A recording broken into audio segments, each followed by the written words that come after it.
Fala pessoal, sejam muito bem-vindos ao canal. Hoje a gente vai falar desse cara que é conhecido como o Indiana Jones da vida real. Aguarda aí que é logo depois da vinheta.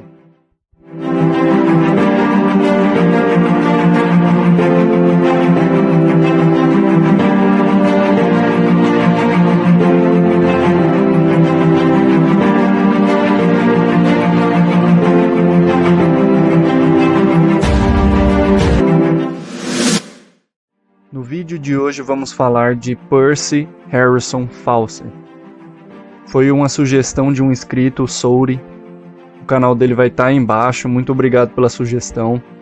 Esse cara, que é o Indiana Jones da vida real, nasceu no dia 18 de agosto de 1867 em Torquay, na Inglaterra, e recebeu seus primeiros anos de estudo na Newton Abbot Proprietary College.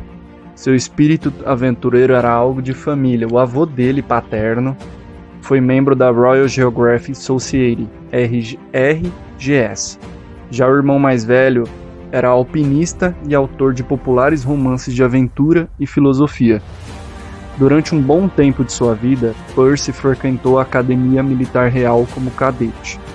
Em 1866, foi contratado para ser tenente da Artilharia Real, nomeado a patente de capitão só em 1897.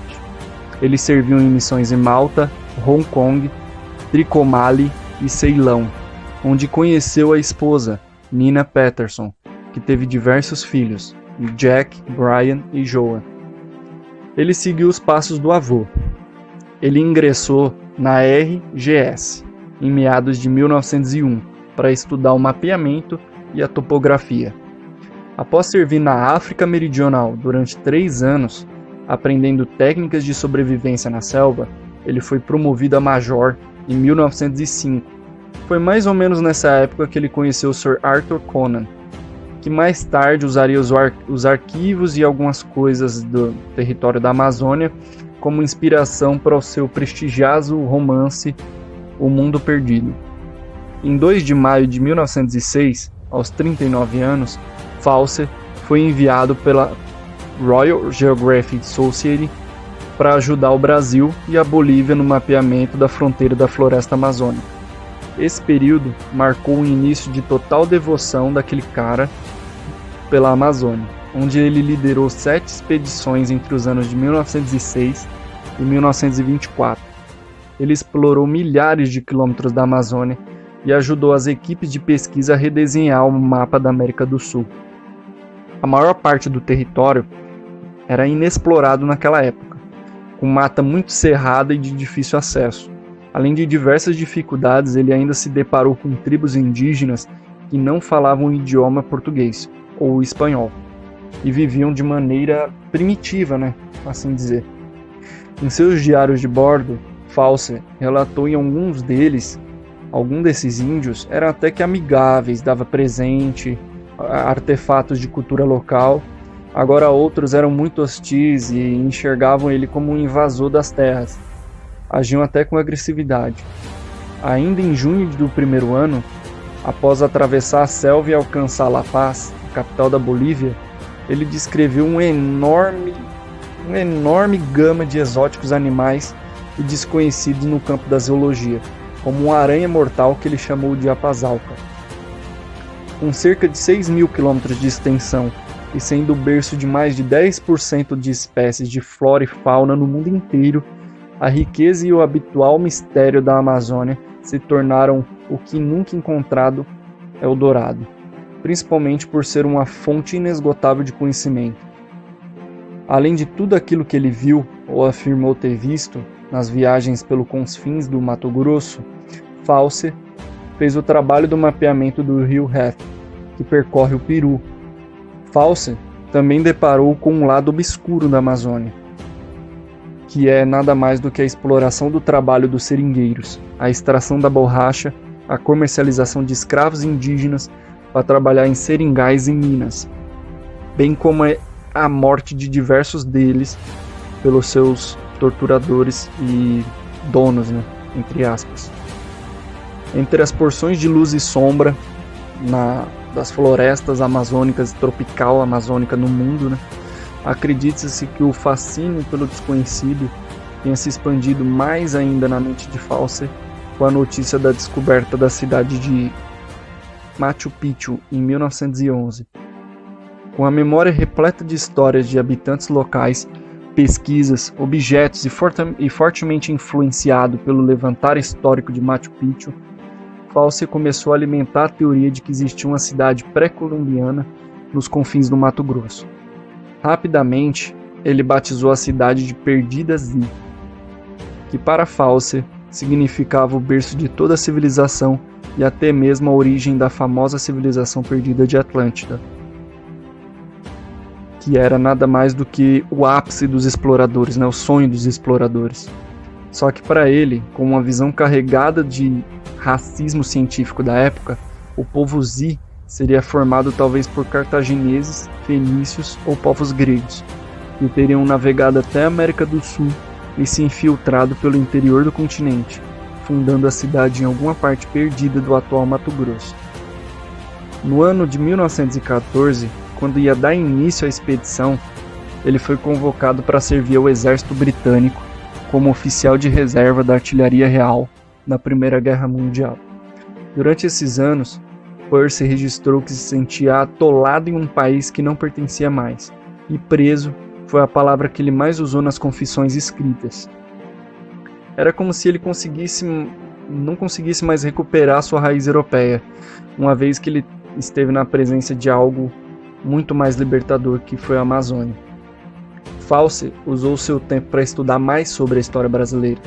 Quando finalmente retornou no Brasil, em 1920, ele se dedicou à arqueologia local e a todos os registros que estavam disponíveis em arquivos de biblioteca no Rio de Janeiro. A sua mais nova empreitada era encontrar provas que embaçassem a sua teoria sobre a cidade perdida Zi, e confirmassem que ele não estava imaginando coisas. Um manuscrito, o 512, um arquivo de autoria desconhecida, que data da época do Brasil colonial, era um relato de um grupo sobre uma suposta expedição de bandeirantes às ruínas de uma cidade desconhecida e perdida no interior da Bahia, que tinha o subtítulo A Relação Histórica de uma Oculta e Grande Povoação Antiquíssima Sem Moradores. Esse era considerado uma fábula de arqueologia, que passou anos esquecida na Biblioteca Nacional antes de se tornar um tesouro histórico. Foi um subsídio essencial para as convicções de Fawcett explorar essa ideia de cidade perdida Zi. Só que em meados de 1920, lá em maio, Fawcett entrou em acordo com o então presidente Epitácio Pessoa para fechar uma missão exploratória de teor diplomático no interior do Mato Grosso. Com apoio financeiro do governo federal, e ele queria encontrar a cidade Zi, era a primeira missão. Essa primeira missão fracassou logo no começo, por causa de tempestades avassaladoras no centro-oeste do Brasil. Em abril de 1925, Fawcett, Jack, já com 17 anos, o filho dele, e Haley Himmel, um amigo da família, voltaram ao Brasil equipados e financiados pelos jornais para darem início à expedição. Aos seus 57 anos, Percy já se declarava cansado, frustrado com a própria vida e a falta de descobertas.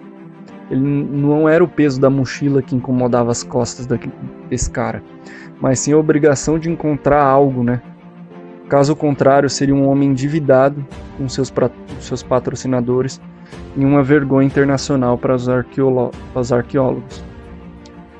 Apesar de toda a pressão, Fawcett estava empolgado, segundo algumas pessoas que encontrou ao longo do caminho. Ele estava otimista em relação à sua descoberta da cidade perdida Zi. Por onde ele passava, ele documentava tudo e enviava ao jornal. O último relato existente é do dia de 29 de maio de 1925. E é uma cópia. Essa foi entregue aos peões da fazenda do coronel Hermenegildo Galvão, onde Percy foi hospedado antes de seguir para o norte, em direção ao território dos índios Xingu.